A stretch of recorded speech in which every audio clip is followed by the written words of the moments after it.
We have trekked our way through Mongolia to be with the Tutsin reindeer tribe.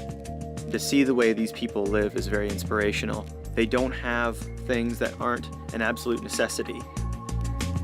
My lost luggage now actually seems pretty trite in comparison, and it's helped me to have a bit of a new outlook. As we make our way to the Gobi Desert, it's gonna be a different pace, and we're gonna probably see a lot more based on that. After traveling the world for a year, Justin and I, we were charged with a whole new energy. As I got further away from my old life, I started to realize that this is where I need to be. This is now my lifestyle. One day, I hope to say that I've seen the world, but that day is not here yet.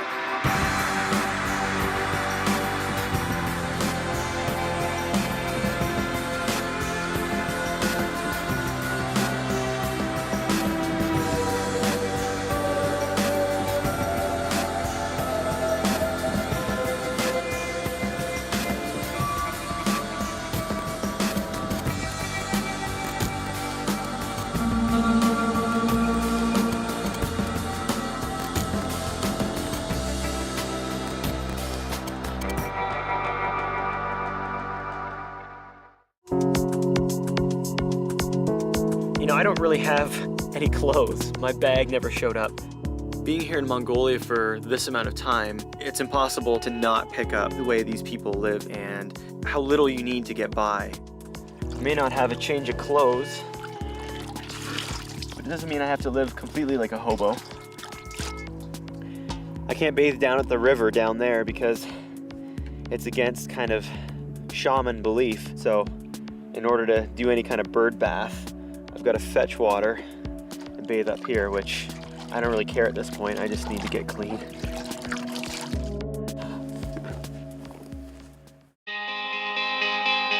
The kids have offered us a chance to join them in a reindeer race. And the race is from here to the camp. So all the kids are kind of professionals at this, and me and Scared of the rookies. My reindeer does not seem like he's interested in racing at all today. But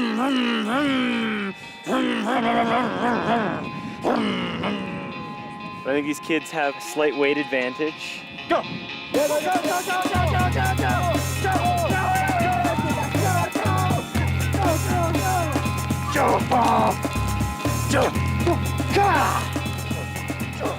You just gotta beat Scott.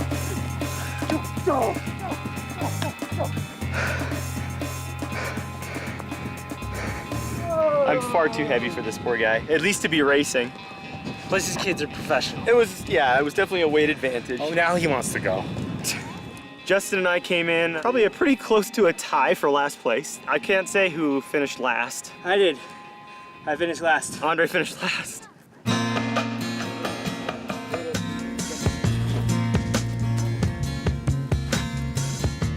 They just started to take apart this teepee here. I don't really know why, but they're completely disassembling this teepee and they're loading everything up onto the reindeer. It's always easy taking things apart. You could break down this camp and move in a matter of an hour and a half, I think. They've already got half of the stuff latched onto the reindeer.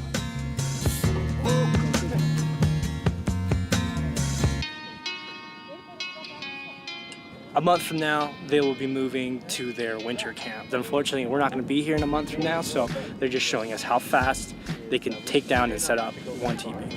If they were on a real move, the whole camp would move together. So they're going to take this stuff and go across the river here and come back to right here. This reindeer over here is actually like acting as a baby carriage. It has baby supplies on it, but also inside there's a wooden frame built as a cradle. They move camp 4 times a year, but despite that, it seems like an awful lot of trouble just to show us how this stuff is done.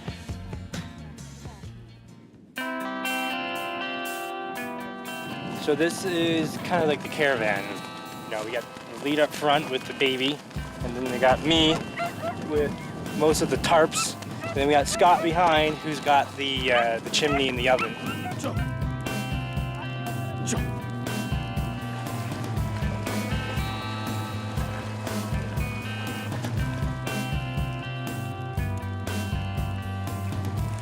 Well, this may be just a demonstration, since we really haven't traveled more than about 500 meters from camp. Whoa. The thing is there still is sort of a sense of urgency here because the weather's moving in. So this thing better go up fast.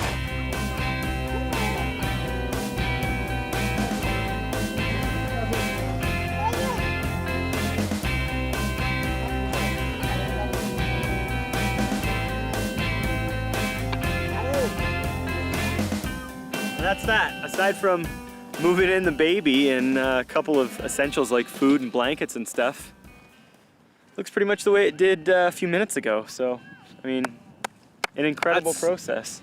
That is really, really impressive. And I think we're gonna actually put them to the test pretty soon too. We'll see how waterproof they are.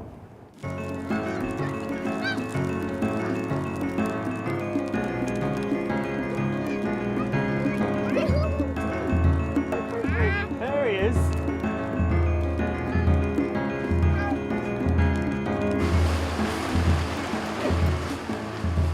I think our luck finally ran out with the god of the sun and sky.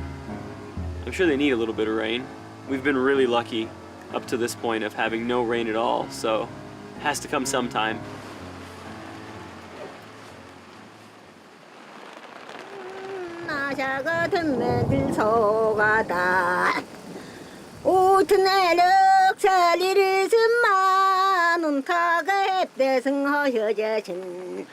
어떠직든 다이가 나를 아석세렌 저터renyan 일급잖아 에레간.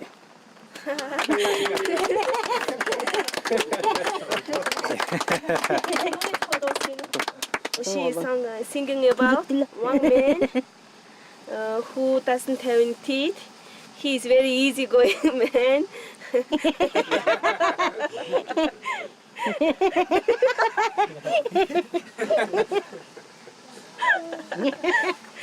The surrounding families have come in and have been singing for us, and it's been something special. And it was nice that for once they came here. We didn't have to go around or go searching for it. They brought the party to us.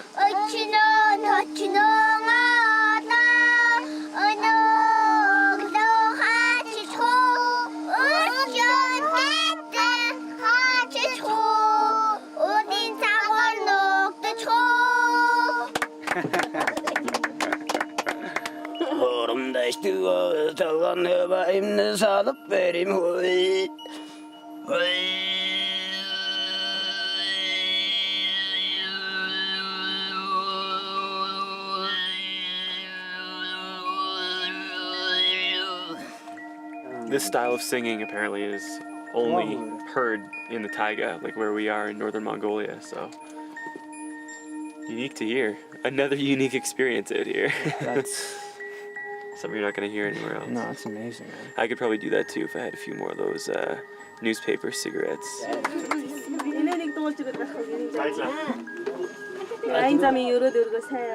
They came in with the storm and they left with the storm.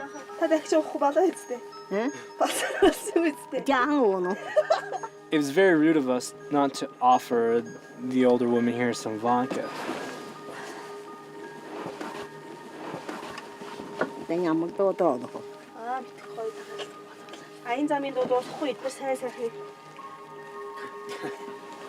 She said in very delicious, sweetie. It's Chinggis. Chinggis has rarely disappointed.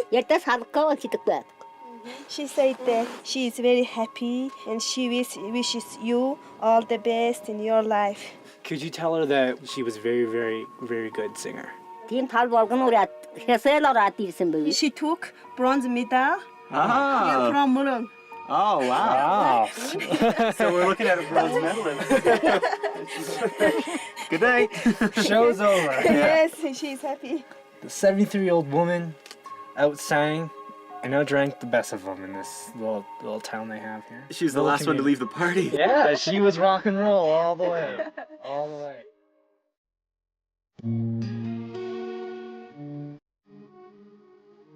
Today we'll start the long trek out of here.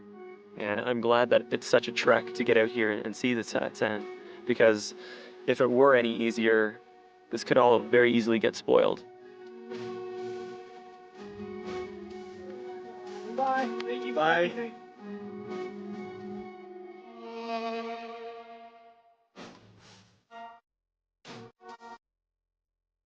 The nomadic way of life is so beautifully simple.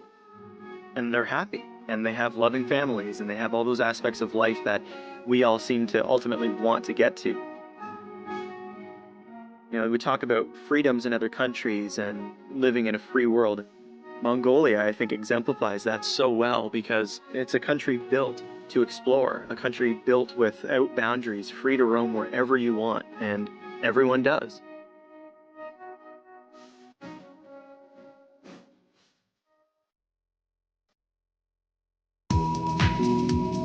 As a token of thanks for guiding us all the way back here, we've decided to give a couple of these tribesmen a ride into a nearby village.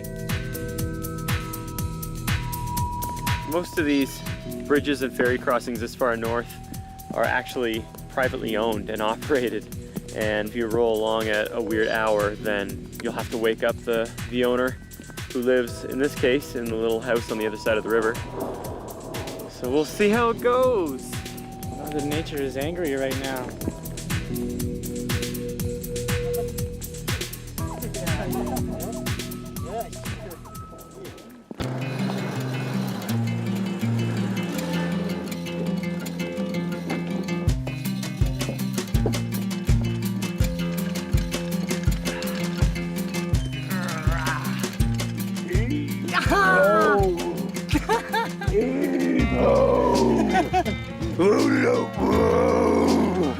Mongolia! Mongolia!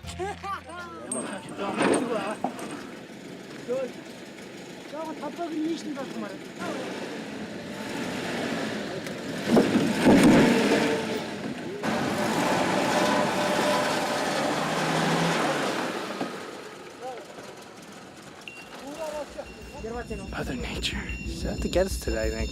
I want to get in there, but I don't understand what they're saying. Like they're working as a team, right? And they're speaking Mongolian, so like I'll get in there and I'm probably in like fingers chopped up. They're wedging the whole ramp closer.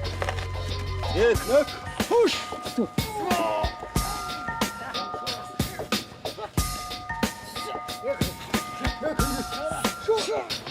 Good thing we brought these guys along and give them a ride back to town, because if not, Yeah. we would have been over there. What do we do now?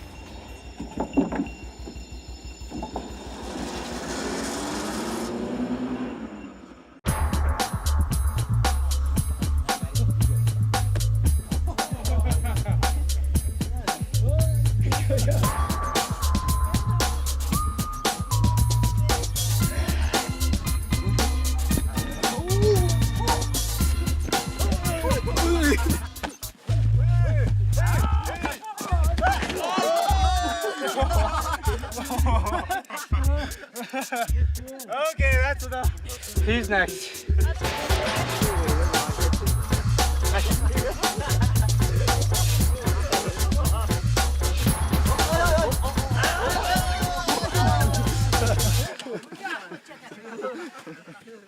I guess as a success, you make it across the bridge and you have a little wrestle. That's Mongolia. Mongolian style, right there. Yeah.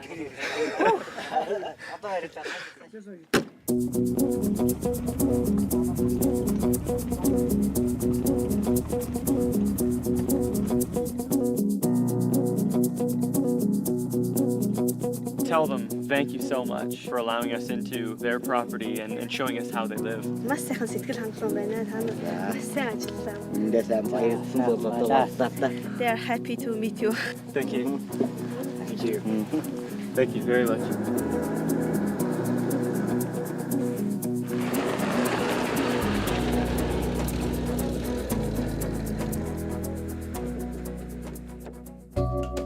We just stopped for lunch at Sora's cousin's gur. A gur is like the more traditional Mongolian style tent house that you see dotted all over the countryside. So what do they do? Are they taking the tripe from the goat? They are now preparing. After this, they is put on pot, make a fire, and it will be boiled. Now that they've slaughtered this goat, they're preparing different parts of it, and they have a lot of the organs laid out on this one tray, and they have a kettle of some of the blood which they're filling part of the stomach and intestine with. Now they use everything, which everybody seems to do around the world except us back home.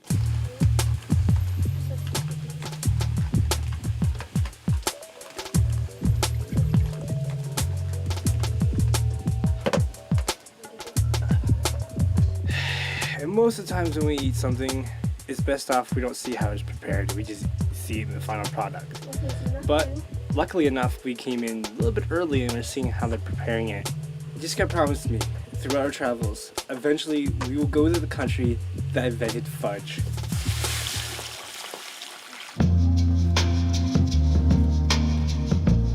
So this is the gur of the newlyweds. It looks really nice actually in here. This is the nicest one I've seen.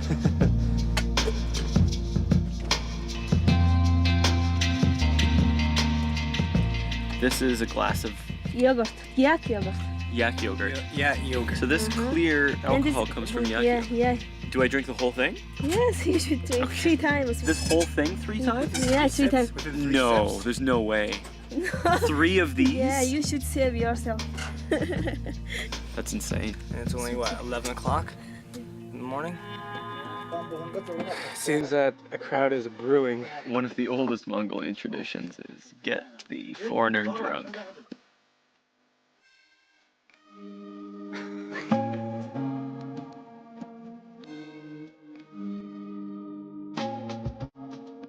It's almost like drinking a chemical or a fuel or something. There's something to it that's not typical alcoholic flavor. You know? Ready for 2 more? Yes. Ready for 3 more? I don't even know what that one tastes like.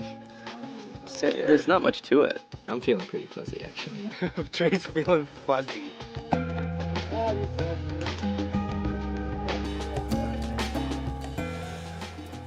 Ugh, it's bizarre. You know what I mean? The flavor? It does taste like a drinking some sort of poison or something.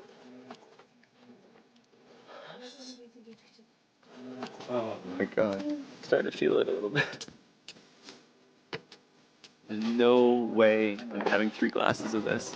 No way. I don't care. If I'm rude, I have enough good karma on my side. I've eaten the weirdest things for customs and there's no way. You got it, dude. No. Walking's interesting now. Cheers. No, I'm just cheersing.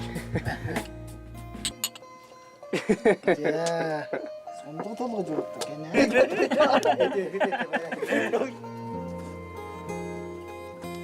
Evil stuff.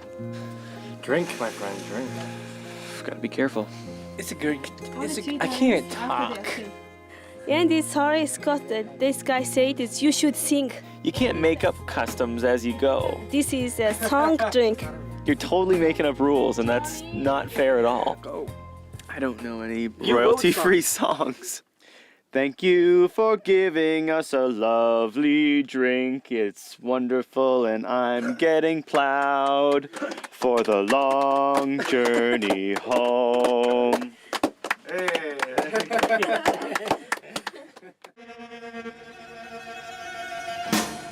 I just hit my glass. It's underneath the bench.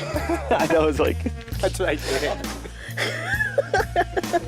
They found that's classic. He's like, I know where it is. I saw it. He ran over. He's like, here it is.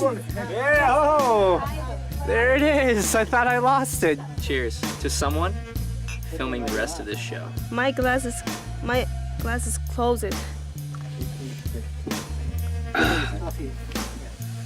No, please. No, please. That's 6 glasses. I'm being that guy. The guy who talks loud. I start talking softer. Yell at me. Shut up. Don't yell at me. Talk softer. Oh my god, Trey.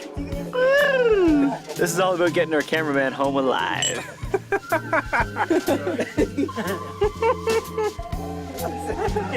It's over. It's over. Oh! Gary, no! No! Congratulations. You just won. I just wore it. Well, let's pour it all over the place. Do it. Wow, good for Andre. You guys did really well. I barely made my 3. You guys did 4+. Andre, I think you did 7 or 8. Kudos. We should get you some water. And there's the sunlight. Can't be anything past 12 o'clock at this moment. Oh man. Stop yelling. This whole pit stop was just like kind of like, hey, do you guys feel like having some lunch? I have some family nearby. We'll have some something to eat. I'm like, oh, that sounds delicious. I'm too drunk to wrestle. And now it's 12 o'clock and we're completely bombed and we have to eat intestines.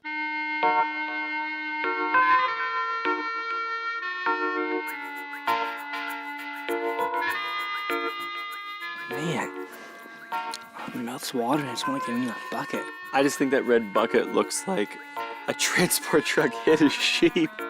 Back home, that's all the stuff we don't eat. That's just us being wasteful, because if you eat it all, then it'll go a lot further. I don't even eat dark meat. Can you tell them that I can't eat that whole bucket? If you taste it, you are very lucky. Okay. What is this here? Lung? Lung. Lung, okay. Lung. So fun. It's tasty. Not bad. Oh, this is tremendous. I'm just saying it doesn't taste bad. I didn't say, that's delicious. No, not good. Our driver loves this stuff. What is this? Kidney. Oh, it's tremendous. It's absolutely stupendous. Better than the lung. Oh my god. What is that? It's blood. Is that like cooked blood? Yes. Well, it's not raw blood. Oh, obviously it's not raw blood because it's not Well, red. then what is it? Blood went in, and it made it into chocolate. So that's just blood. Yeah. You got more blood. I've got some blood, and I've got some. Can I shave off some of my blood? Look, I want to get rid of some of it. Okay. Oh, yeah. Look at how much cow stomach I got. Sheep blood. I know. Sheep's blood. Just swallow. There it goes. Try a little bit of Blood. Try a bit of whatever this is. I love it. What is this? Kidney? Oh, it's starting to not feel very good. Just a head game, isn't it? It's a head game. I'm not used to it. But it's good. You can come into this situation and be like, oh, I could never eat that. I'm like, well, try it. You might like it, you might not. The actual goat's blood wasn't as bad as the lung. So what are you giving me hell for? I eat something. I didn't once say, that's delicious, stupendous, or anything You like did that. say that. I did not. Like,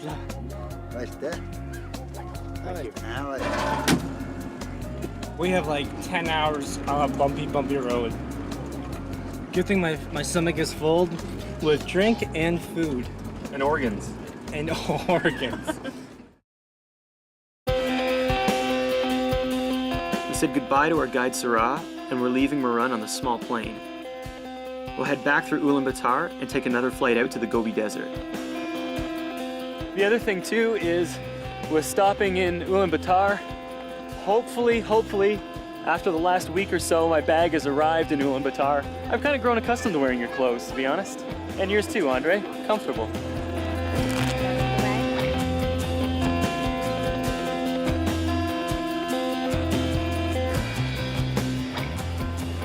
There it is. I don't know why my bag wants to just travel without me. I've got a change of clothes for the Gobi. I've got a tent I can sleep in the desert. I've got a sleeping bag, a ground mat. I've got a toothbrush. I've got deodorant, flashlight, clean underwear.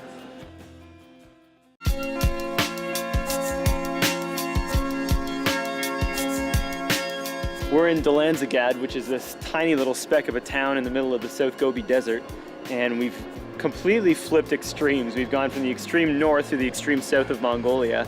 Since there's no other way to really get around this desert, other than chartering a jeep or having a helicopter, we've decided to invent our own methods. This is the greatest idea ever.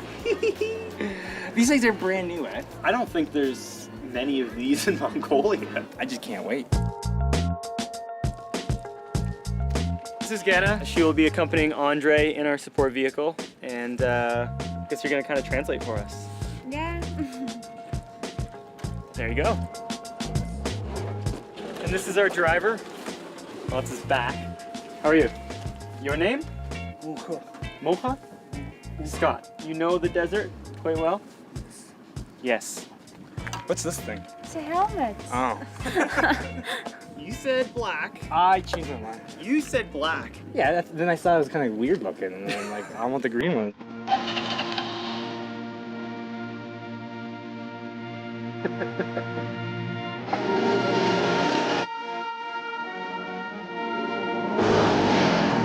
What we want to do before we leave Mongolia, we want to live somewhat nomadically or as best we can. And to take on the Gobi Desert in that way, I think is the perfect opportunity.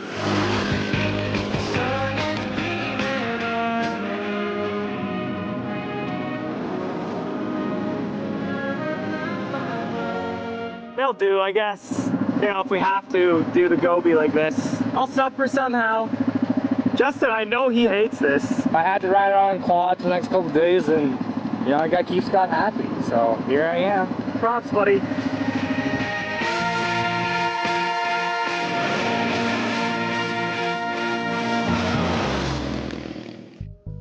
I'm filthy and I don't care. I can't believe we're gonna be doing this for the next couple of days. We've had them for about an hour and the sun's just setting and we can't get off of cloud 9 right now. We got about 60 miles to make up today, and we'll be driving in the dark. This could become a trend. We could just end up traveling the rest of the world by ATV, I think. Sorry, but I want to end this because I want to get my quad.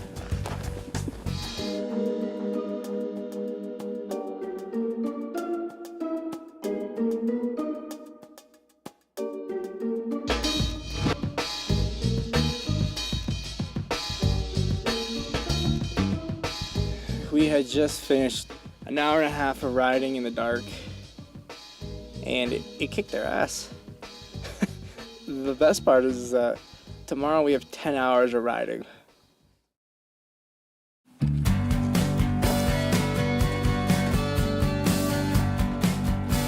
This is kind of our base camp one. From here, we really get into the good stuff and deep into the desert. That's ahead of us. Open desert. I already got like all this music lined up for what I'm gonna listen to in this ride. We're going heavy metal today, boys and girls. We're going heavy metal.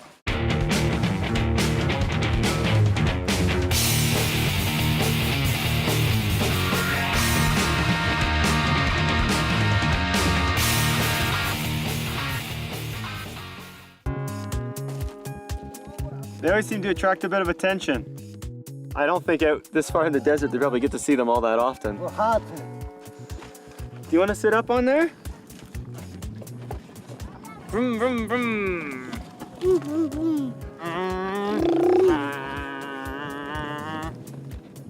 want down? Oh,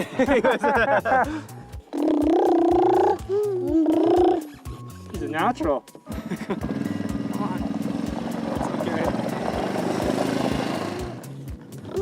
Give me a push start.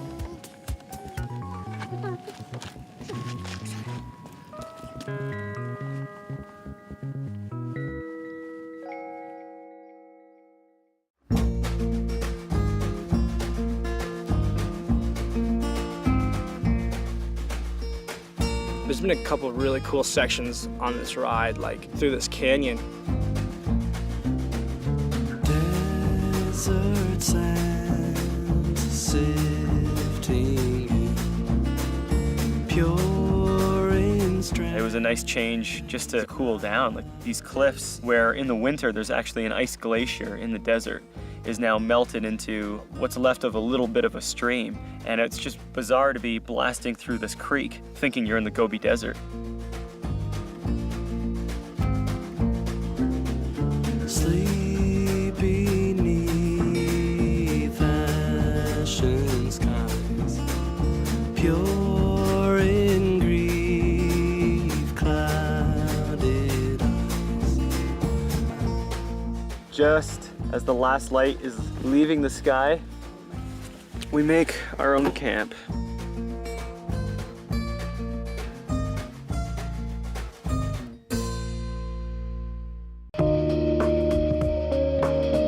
Having been in the Sahara only a few months ago and then being here in the Gobi is kind of surreal. I mean, these are two of the world's most notoriously barren and cruel deserts. Every time you go out, every time we're gonna face a desert, we're gonna know a little bit more about it and be a little bit more prepared. And I like that. I mean, that's why we travel. Be able to apply these lessons in a multitude of different ways. Who knows, maybe I'll end up teaching someone how to fill a goat's stomach with blood and boil it and eat it. And I probably won't, but you know, I could. All that aside, you wake up and the first thing that goes through your head is, I can't wait to get going. Like the Sahara, the Gobi changes constantly and there's a lot of different terrain. If I was at home, I wouldn't be able to do a lot of this sort of stuff. You know, just open it up for kilometers and kilometers and kilometers, not see anyone for hours at a time.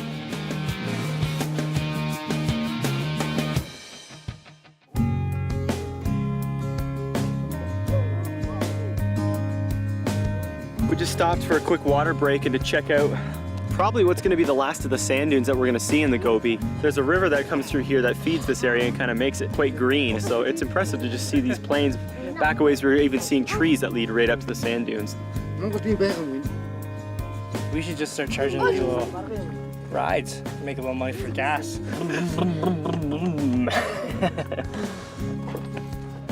It's kind of ironic. They're interested in my ride, and I'm interested in their ride. These are the biggest camels I've ever seen. And they got 2 humps, which is kind of cool. But they look really mean. Like, I started coming up to one, and they just started growling.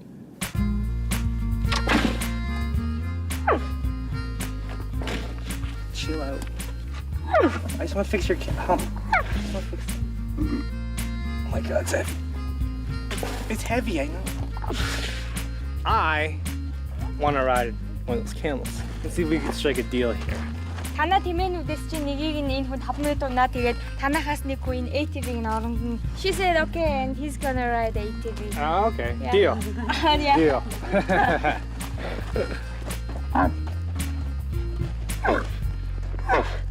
Is he friendly? He's big, dude. See, this is more practical. These like double hump. Cause you sit right in the groove. Oh shit. At least he has something to hold on to. Let's go see Scott. I think the guy you made the deal with, he can't wait to get going. Joe. Oh. Break.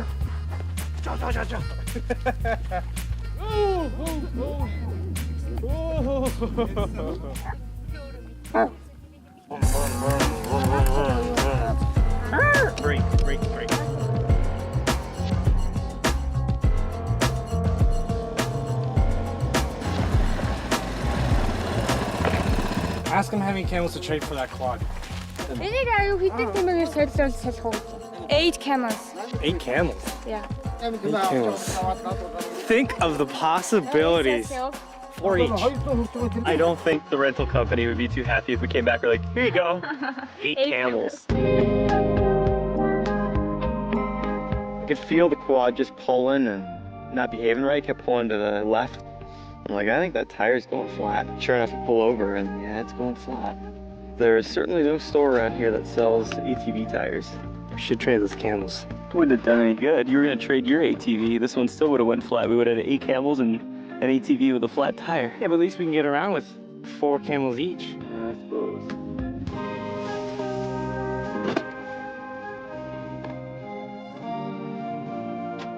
I love how the desert just brings out the most incredible ingenuity. We've seen it time and time again from the Sahara and then here as well.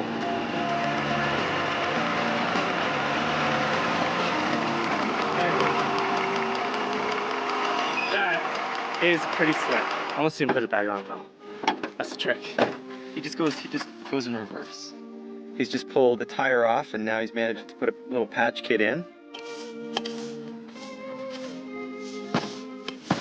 Tire's back on. Just gonna have to be careful and ride out the next 120K just on the road, you know, no more off-road stuff, and should be okay.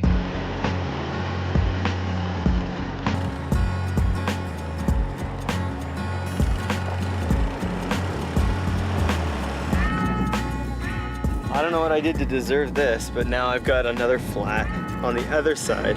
Justin's just coming back. She'll get a kick out of this.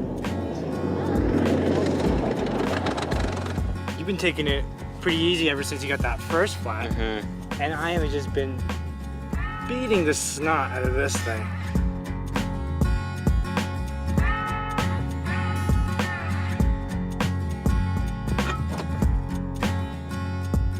Oh, you can't patch it here? It's bigger than the other one, so we've got to take it into the next town to get patched and bring it back. If we get mugged or die, tell the world our story. Andre, tell the world our story.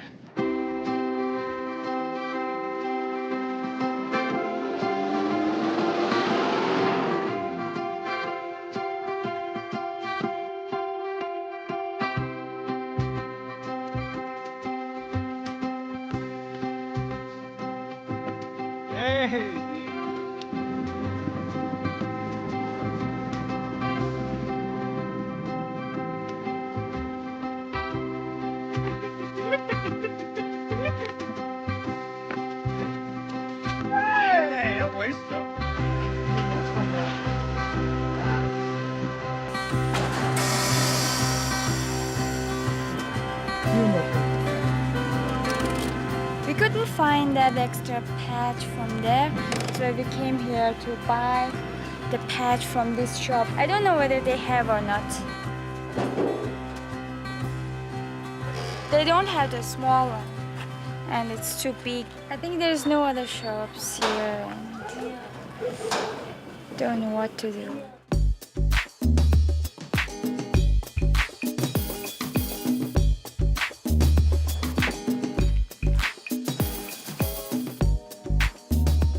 This is the panorama of what's around us. Nothing. This is the state of my rear axle. No tires, and now a rock. Thank you, Justin, for knocking that bottle over. That helps immensely. At last we found inner tubes.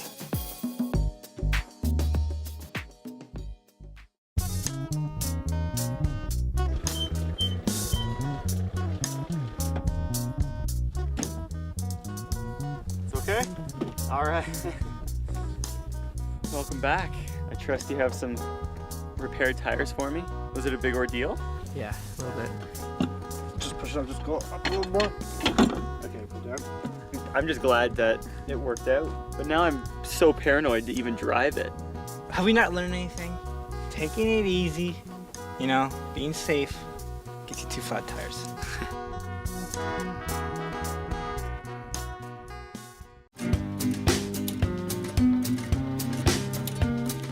We were talking with Ghana about can we still see fossils somewhere other than going to a museum. And she said the driver used to actually drive an Italian paleontologist out in certain parts of these cliffs to look for dinosaur bones. And he said that, yeah, there's still a lot of evidence of them out here.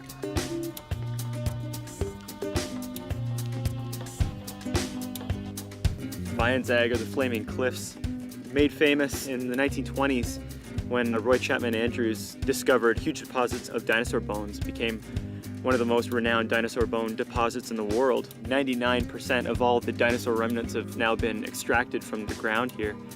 But to just slow things down and let the imagination run wild for a bit is fun. It's something we don't really get to do all that often. These 3 pieces are from a dinosaur? It just looks like rock. It feels like rock. Looks like what could be another piece here. I am far from a paleontologist, but you would think that a lot of these things wouldn't have been overlooked. And petrified bones could look like rocks, but there's a lot of things around here that then look like bones. Undeniably a bone. It's a chicken bone, dude. Well, if that's a dinosaur bone, then this is a dinosaur tooth. I'm not convinced until I find something, dude. This is that same sort of style. I suppose that could be part of a bone as well. This could be something because it's been eroded. This has all been eroded by the water, so you never know. It's in there. Over the ridge there, these two items were about this far apart from each other on the ground. They both have, you know, what appears to be missing in the middle. I don't know, again, could be convincing. What kind of dinosaur do you think it is? Maybe a whiskey-saurus or something. Come on, whiskey-saurus. I don't know what I found. I found something. I like to think it's a dinosaur bone. And, you know, it may not be. 90% imagination and 10% rock makes a dinosaur bone. I don't know what that is. That's a bone. I don't care. But then again, I'm not a paleontologist or anything like that. I've seen Jurassic Park a couple times, so. Sky found something. I don't know what it is. You can see that shape again, where it rounds off. And then a little hole here for nerves or tendons. Oh, dude. I just don't know.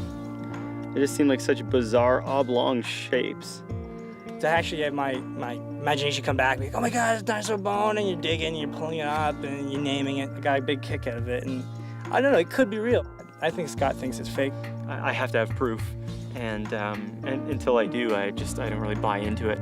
And Justin, you know, he's a dreamer, and that's a really good thing. That's far from a bad trait. In fact, I wish I was more of a dreamer as well.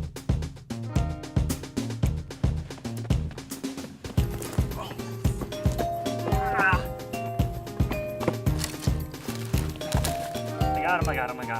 I knew we were gonna find conclusive evidence here. That's a dinosaur. It's funny how reptiles probably haven't changed a heck of a lot since the dinosaur times, aside from the fact that they're probably a lot smaller and can't kill me now. Mongolia shocked me every second, and I think that today, this might be the most beautiful country I've ever seen in my life. It's a never-ending mecca for exploration and camping, and there's so much change and diversity. It's untraveled, you know, there's not a lot of travelers and tourists here, as well as there's not a lot of even Mongolians here. There's only 2.5 million people in an area the size of Alaska, and it's all yours. You want to go there, here, wherever. You want to camp 4 miles that way, set up a tent, go for it. I just don't think people think of Mongolia as a place to go and to travel to, and it's unfortunate. It's one of these places in the world that I think a lot of people need to come and check out. From here, we go right back to the airport. We leave the ATVs behind, and that's it. And we say goodbye to the Gobi, and we say goodbye to Mongolia. We're going somewhere else. If you want to know, you have to do it in the next group. That's how it works around here. Iceland.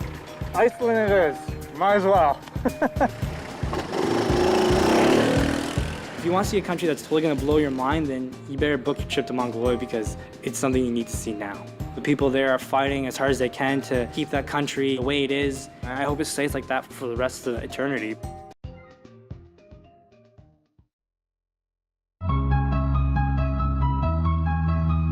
Even though my body is saying stay in the desert when it's nice and warm, we are heading to Iceland.